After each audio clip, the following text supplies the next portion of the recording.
വീണ്ടും ക്രിസ്തുയേശുവിന്റെ നാമത്തിൽ സ്നേഹവന്ദനം. एक और बार प्रभु यीशु मसीह के नाम में प्रेम भरा नमस्कार। വെളിപ്പാട് പുസ്തക പഠനത്തിന്റെ 6ാം എപ്പിസോഡിലേക്ക് നമ്മൾ വരുന്നു. प्रकाशित वाक्य अध्ययन का 6वां एपिसोड में हम आ चुके हैं। ആദ്യം ഓർപ്പിച്ചതുപോലെ തന്നെ ഹിന്ദിയിൽ കൂടെ ട്രാൻസ്ലേഷൻ ഉള്ളതുകൊണ്ട് സമയം വളരെ പരിമിതമാണ്. और आगे भी मैं पहले भी बता चुका हूँ, हिंदी में जब ट्रांसलेट करते हैं तो हमारे पास समय बहुत कम बचता है। മാക്സിമം നിങ്ങൾക്ക് ഗ്രഹിക്കുവാൻ കഴിയുന്ന നിലയിൽ കാര്യങ്ങൾ ലളിതമായി പ്രസ്താവിക്കുക. इसलिए आप लोग को जितना समझ में आए उस तरह से मैं अच्छी तरह सिंपल रीति से आपको बताने की कोशिश कर रहा हूँ। ഈ പുസ്തകത്തിന്റെ 1ാം അധ്യായത്തിന്റെ ആദ്യത്തെ ഒരു പാരഗ്രാഫാണ് 1 മുതൽ 3 വരെയുള്ള വാക്യങ്ങൾ. और प्रकाशित वाक्य का पहला अध्याय से हमने 1 और 3 से 3 तक हमने पढ़ा। വളരെ വിശദീകരിച്ചല്ല എങ്കിലും മനസ്സിലാകുന്ന നിലയിൽ അത് ആദ്യ എപ്പിസോഡുകൾ പറയുകയുണ്ടായി. और इस आने वाले एपिसोड में इस वचन के बारे में, वाक्यों के बारे में मैंने कुछ एक्सप्लेन भी किया। 3ാമത്തെ വാക്യം ഇപ്രകാരം വീണ്ടും വായിക്കുന്നു. तीसरा वाक्य इस तरह से कहता है, ഈ പ്രവചനത്തിന്റെ വാക്കുകളെ വായിച്ച് കേൾപ്പിക്കുന്നവനും കേൾക്കുന്നവരും അതിൽ എഴുതിയിരിക്കുന്നത് പ്രമാണിക്കുന്നവരും ഭാഗ്യവാന്മാർ, സമയമെടുത്തിരിക്കുന്നു. और धन्य है वे जो इस नबुवत को पढ़कर सुनाता है, और धन्य है वे जो इसके शब्द सुनते हैं और हम में से लिखी हुई बातों को ध्यान रखते हैं। വിശുദ്ധ ബൈബിൾ 40-ലധികം എഴുത്തുകാരാൽ എഴുതപ്പെട്ട ഒരു മഹൽ ഗ്രന്ഥമാണ്. हमारा जो पवित्र वचन है 40 लेखक लोग का लिखा हुआ एक पुस्तक है। 65 പുസ്തകങ്ങളിലും കാണാത്ത വലിയൊരു ഭാഗ്യം, ഒരു അനുഗ്രഹമാണ് ഈ പുസ്തകത്തിന്റെ ആരംഭത്തിൽ പറഞ്ഞിരിക്കുന്നത്. 65 किताबों में जो लिखा है वैसा एक बात नहीं है ये आखिरी प्रकाशन का पुस्तक में। ഈ വെളിപ്പാട് എന്ന് പറഞ്ഞിരിക്കുന്നത് പ്രവചനങ്ങൾ ആണ്. जो प्रकाशित वाक्य का पुस्तक है उसमें क्या लिखा है? प्रकाशन लिखा है। പഴയ നിയമ പ്രവാചകന്മാരുടെ ആ വെളിപ്പാടുകളെ സ്വപ്നമെന്നാണ് ബൈബിൾ പറഞ്ഞിരിക്കുന്നത്. पुराने नियम में प्रकाशित वाक्य को बोलने का मतलब है वो सोने जैसा है। ദൈവത്തിന്റെ അരുളപ്പാടുകളെ പ്രവചനം എന്നും പറഞ്ഞിട്ടുണ്ട്. और परमेश्वर का जो बात जब वो करते हैं उनको हम प्रकाशन करके कहते हैं। യോഹന്നാനോട് കർത്താവ് പറയുകയാണ്, ഈ പ്രവചന പുസ്തകം എന്തു പറയുന്നുവോ അത് വായിക്കുന്നവൻ ഭാഗ്യവാൻ. प्रभु यीशु मसीह यूहन्ना से ये कहते हैं कि जो इस पुस्तक को पढ़ता है वो धन्य है। ഭാഗ്യവാൻ എന്നുള്ളതിന് വ്യത്യസ്ത വാക്കുകളിൽ അത് വ്യാഖ്യാനിക്കാം. भाग्यवान जो वाक्य है उसके अलग अलग उसका अर्थ निकल सकता है। ദൈവകൃപ ലഭിച്ചവർ എന്ന് പറയാം. और परमेश्वर का कृपा जिसको मिला वो कह सकते हैं। നിത്യതയ്ക്കായി ഒരുക്കപ്പെട്ടവർ എന്ന് പറയാം. अनंत काल के लिए जो परमेश्वर ने चुने हुए लोग हैं वो कह सकते हैं। അവർ ഐശ്വര്യമുള്ളവരാ, और वो आशीषमय लोग हैं, അനുഗ്രഹിക്കപ്പെട്ടവരാ, उनके जीवन में बहुत ही आशीष है। അവർ സ്വർഗീയ പൗരത്വം ലഭിച്ചവരാ, और वो स्वर्ग के नागरिकता प्राप्त किए हुए लोग हैं, സ്വർഗീയ മഹാരാജാവിന്റെ രാജകുമാരന്മാരാണ്. और प्रभु यीशु मसीह या पिता परमेश्वर के पुत्र लोग हैं ये। എന്നിങ്ങനെ ധാരാളം വ്യാഖ്യാന പദങ്ങൾ നമുക്ക് ഉപയോഗിക്കാം. ऐसे बहुत सारे अर्थ उस वाक्य से निकल सकते हैं। ഈ പുസ്തകം ശ്രദ്ധയോടുകൂടെ വായിക്കുന്നവർ, जो इस पुस्तक को बहुत ही ध्यान देकर पढ़ता है, അത് കേൾക്കുന്നവർ, जो सुनता है, അത് അനുസരിക്കുന്നവർ जो उसको मानता है, ഐശ്വര്യമായി അനുഗ്രഹിക്കപ്പെട്ടവർ തന്നെയാണ്. उनके जीवन में बहुत ही आशीष आने वाली है।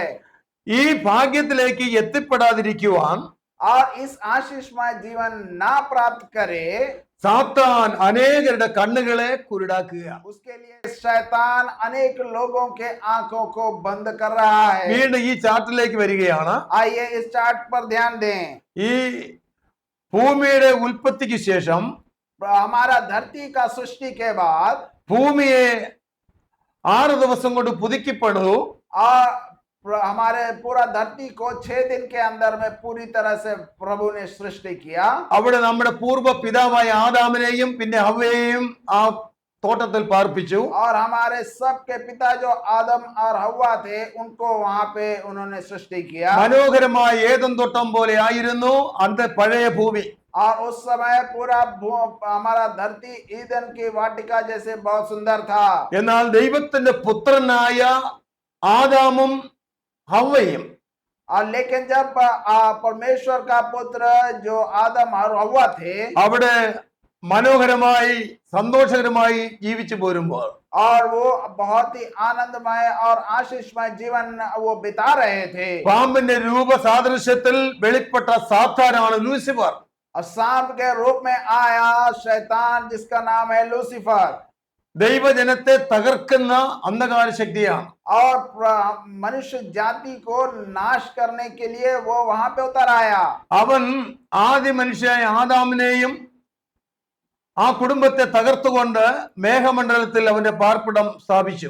और वो आदम और हव्वा पर वो अधिकार जमा करके धरती के ऊपर मेघमंडल में अपना अधिकार जमा लेता है। ഇവൻ പഴയ പാമ്പായ സാത്താൻ എന്ന് ബൈബിൾ പറഞ്ഞിട്ടുണ്ട്. और ये पुराना सांप जो शैतान है उसका नाम दिया गया है। വെളിപ്പാട് പുസ്തകം 20-ാം അധ്യായത്തിൽ प्रकाशित वाक्य उसका 20वां अध्याय അതിന്റെ 2-ാം വാക്യം, അവൻ പിശാചും സാത്താനും എന്നുള്ള പഴയ പാമ്പായ മഹാസർപ്പത്തെ പിടിച്ച് 1000 ആണ്ടേക്ക് ചങ്ങലയിട്ടു എന്നവിടെ രേഖപ്പെടുത്തിയിരിക്കുന്നു. वहां पर दूसरा वाक्य में लिखा है कि उसने पंखदार सर्प को उस पुराने सांप अर्थात दोष लगाने वाले शैतान को पकड़कर 1000 वर्ष के लिए बांधा।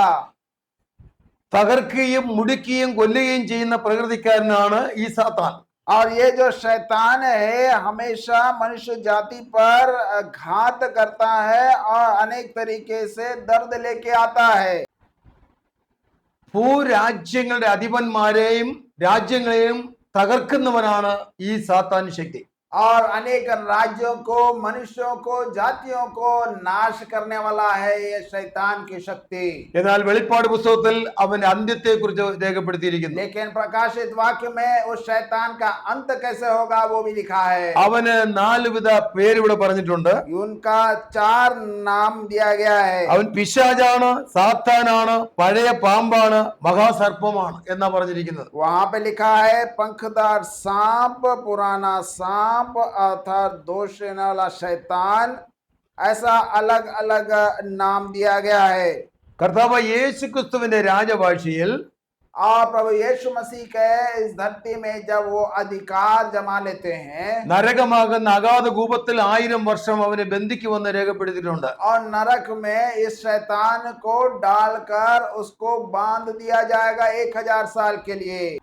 അവസാനം ഈ ഭൂമിയെ അഗ്നിപ്രളയമാക്കുമ്പോൾ और जब इस धरती को पूरी तरह आग से झोंक दिया जाएगा തീയും ഗന്ധവും കത്തുന്ന തീപ്പൊയ്കയായ നിത്യനരകത്തിൽ ഈ സാത്താൻ ബന്ധിക്കുന്നു. पूरे आग का झील जब बन जाएगा उस समय शैतान को उस झील में डाल दिया जाएगा। അത് ആരും അറിയരുതെന്നാണ് ഈ സാത്താന്റെ ആഗ്രഹം. और ये बात कोई भी ना जान पाए ऐसा शैतान सोच रहा है। അതുകൊണ്ട് ഇത് വായിക്കുവാൻ അവൻ പ്രേരണ കൊടുക്കാറില്ല. और इसलिए इस वाक्य को ना पढ़े इस ऐसा वो मनुष्य को प्रेरणा देता है। ഇവിടെ രേഖപ്പെടുത്തിയിരിക്കുന്ന പ്രവചനം എന്ന് പറയുന്നത് ദൈവവചനമാണ്. और हमें एक बात जो मिली है वो है प्रकाशित वाक्य या फिर परमेश्वर का वचन। വചനം എന്ന് പറയുന്നത് ദൈവത്തിന്റെ അരുളപ്പാടാണ്. परमेश्वर का वचन का मतलब यह है प्रभु परमेश्वर जो अपने मुंह से बात करते हैं वो है वचन। വീണ്ടും പറയട്ടെ, ഇത് ഇരുവായ്ത്തലയുള്ള വാളാണ്. एक और बात हम कह सकते हैं कि प्रभु का वचन 2-धारी तलवार है। ഇരുവായ്ത്തുള്ള വാളെന്ന് പറഞ്ഞാൽ ഏത് നിലയിലും മനുഷ്യനെ സ്പർശിക്കുന്നതാണ്. ये इसका 2-धारी तलवार का मतलब यह है कि मनुष्यों पर ये छूता है। ഒരു വശത്ത് അനുഗ്രഹമാകുന്നുവെങ്കിൽ മറുവശത്ത് ന്യായവിധിയാണ്. एक समय में ये आशीष हो सकता है, दूसरे समय में ये जजमेंट भी हो सकता है। ബൈബിൾ പറയുന്നു വചനം തകർക്കുന്ന ചുറ്റികയാണെന്ന്. और वचन कहता है कि मनुष्य को तोड़ने का एक हथौड़ा है परमेश्वर का वचन। കഠിന ഹൃദയങ്ങളെ അടിച്ചുടച്ച് മാനസാന്തരത്തിലേക്ക് നയിക്കുന്നതാണ്. और प्रभु का वचन जो है मनुष्य का हृदय को तोड़ मरोड़ कर उस पर जीवन ले आता है। ബൈബിൾ വീണ്ടും പറയുന്നു വചനം തീയാണ്, और वचन आग है ऐसा भी कहते हैं। അത് ശുദ്ധീകരിക്കുന്നതാണ്. वो हमारे जीवन में शुद्ध करता है ചിലപ്പോൾ ന്യായവിധിയാൽ അവിടെ ഭയങ്കരമായ ന്യായം വിധിക്കുന്നതാണ്. और ये न्याय के साथ में हमें बहुत ही शुद्धिकरण करता है। ബൈബിളിനെ കുറിച്ച് ദാനിയേൽ പ്രവചനത്തിൽ വായിക്കുന്നു, ഇത് സത്യഗ്രന്ഥമാണ്. और दानियल का प्रवचन ये कहता है कि परमेश्वर का वचन सत्य वचन है। അതുകൊണ്ട് വചനം മനുഷ്യന് പാപബോധം ഉണ്ടാക്കുന്നു. और इसीलिए परमेश्वर का वचन जो है मनुष्य को पाप का बोध दिलाता है। വചനം മനുഷ്യന്റെ ഹൃദയത്തെ സ്പർശിക്കുമ്പോൾ മാനസാന്തരം ഉണ്ടാകുന്നു. और जब परमेश्वर का वचन मनुष्य के हृदय में आता है उनका जीवन बदल जाता है, കുറ്റബോധം ഉണ്ടാകുന്നു. उनके जीवन में एक रूपांतरण आ जाता है, പാപങ്ങളെ ഏറ്റുപറയുന്നു. उनका पाप का वो अंगीकार करते हैं അത് ദൈവം എപ്പോഴും മനുഷ്യനിൽ ആഗ്രഹിക്കുന്നതാണ്. और वह परमेश्वर मनुष्य के जीवन में हमेशा चाहता है। ഈ വചനങ്ങളെ കേൾക്കുന്നവർ എന്ന് പറയുമ്പോൾ നല്ല നിലത്ത് വീണ വിത്ത് പോലെ ആയിത്തീരണം. और ये परमेश्वर का वचन कहता है कि जो भी इस पर ये वचन सुनता है उसका मतलब है अच्छे भूमि में जैसा बीज गिरता है। വചനം വായിക്കുമ്പോഴും കേൾക്കുമ്പോഴും ദൈവശബ്ദം ഉണ്ടാകും. और जब हम वचन पढ़ते हैं और सुनते हैं परमेश्वर का आवाज निकलता है। ഈ വചനം വായിക്കുകയും ധ്യാനിക്കുകയും പ്രാർത്ഥിക്കുകയും ചെയ്യുമ്പോൾ ദൈവശബ്ദം ഉണ്ടാകും. और जब हम प्रभु का वचन पढ़ते हैं, सुनते हैं और प्रार्थना करते हैं तब हमें सुनाई पड़ता है। മറ്റൊരു കാര്യം ഓർപ്പിക്കട്ടെ, एक और बात मैं आपको बताना चाहता हूँ। ഒരു പക്ഷേ 20 വയസ്സാകുമ്പോഴായിരിക്കും വചനം വായിക്കുവാനുള്ള ഒരു വെളിപ്പാട് ലഭിക്കുന്നത്. और क्या शायद आपको 20 साल के बाद आपने परमेश्वर का वचन पढ़ना शुरू किया। ഈ വചനം 50, 60, 80 വർഷം വരെ നീണ്ടു നിൽക്കുന്ന ആയുസ്സിൽ വായിച്ചാലും അത് പുതുമയാണ്. आप वो 60 साल या 80 साल का भी हो जाए उस समय भी आप जब पढ़ते हैं ये आपको नया जैसा लगता है। ഇത് മടുപ്പില്ലാത്ത വചനമാണ്. आप इसको पढ़ने में बिल्कुल आलस नहीं होता। ദൈവവചനത്തിന്റെ ശ്രേഷ്ഠതയെ കുറിച്ച് സങ്കീർത്തന പുസ്തകം 19-ാം സങ്കീർത്തനത്തിൽ പ്രകാരം വായിക്കുന്നു. और भजन संगीता में परमेश्वर के वचन की महिमा के बारे में लिखा गया है। ദൈവത്തിന്റെ വചനം തികവുള്ളതാണ്, അത് പ്രാണനെ തണുപ്പിക്കുന്നു. प्रभु की व्यवस्था सिद्ध है, आत्मा को संजीवन देने वाली। അതിന്റെ അടുത്ത ഭാഗം അല്പബുദ്ധിയെ ജ്ഞാനിയാക്കുന്നു എന്ന് വായിക്കുന്നു. और वहां लिखा है बुद्धिहीन को बुद्धि देने वाली है। യഹോവയുടെ ആജ്ഞകൾ എന്നടുത്ത് വായിക്കുന്നു. और प्रभु का न्याय है ये, ഹൃദയത്തെ സന്തോഷിപ്പിക്കുന്നു. और हृदय को हर्षने वाले बनाती है। യഹോവയുടെ കൽപ്പന നിർമ്മലമായത്, അത് കണ്ണുകളെ പ്രകാശിപ്പിക്കുന്നു. और प्रभु का आज्ञा निर्मल है, आंखों को आलोकित करने वाली है। അത് എന്നേക്കും നിലനിൽക്കുന്നുവെന്ന് അടുത്ത് വായിക്കുന്നു. और वो सदा स्थिर रहने वाली है। അത് നീതിയുള്ള വചനമാകുന്നു. और वो न्याय सिद्धता के सत्य बोलने वाली है। 10-ാം വാക്യത്തിൽ വായിക്കുന്നു, അവ പൊന്നിലും വളരെ തങ്കത്തിലും ആഗ്രഹിക്കത്തക്കവ. और वो 10वां वाक्य में लिखा है कि वो मधुर है। പൊന്നിലും വളരെ തങ്കത്തിലും ആഗ്രഹിക്കത്തക്കവ, തേനിലും തേൻകെട്ടയിലും മധുരമുള്ള എന്നാണ് വായിക്കുന്നത്. और वो बहुत ही सोने से भी अधिक योग्य है और मधुकोश के जैसे बहुत ही टेस्टी है। ദൈവവചനം മടുപ്പില്ലാതെ വായിക്കണം. प्रभु का वचन हमें हर दिन पढ़ना जरूरी है। അത് നല്ല നിലത്ത് വീണ വിത്ത് പോലെ അവ മുളച്ച് വല്ലാകണം. और वो अच्छे जगह में जैसे बीज गिरता है और वो पेड़ बनता है वैसा होना जरूरी है। രക്ഷയ്ക്കായി വളരുവാൻ മായമില്ലാത്ത പാലാണ്. और हमारी रक्षा के लिए बढ़ना और ये प्रभु का वचन जो है बहुत ही जरूरी है।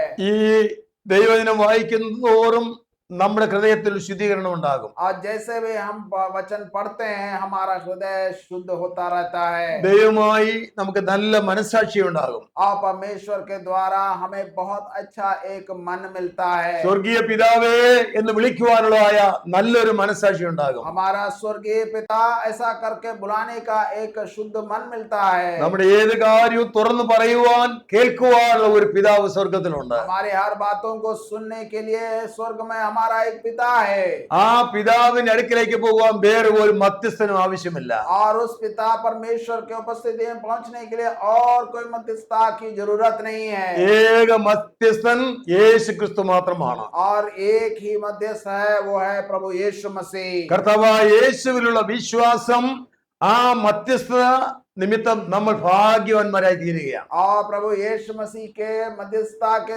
कारण हम सब उस परमेश्वर से जुड़ गए हैं അങ്ങനെ വചനം ഉൾക്കൊണ്ടവരിൽ ത്രീ ഫോൾഡ് ബ്ലെസ്സിംഗ് ഉണ്ട്.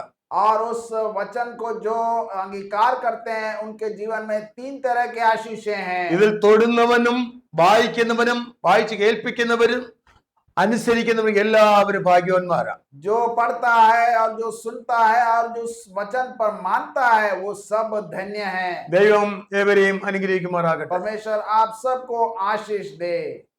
जय मसीह।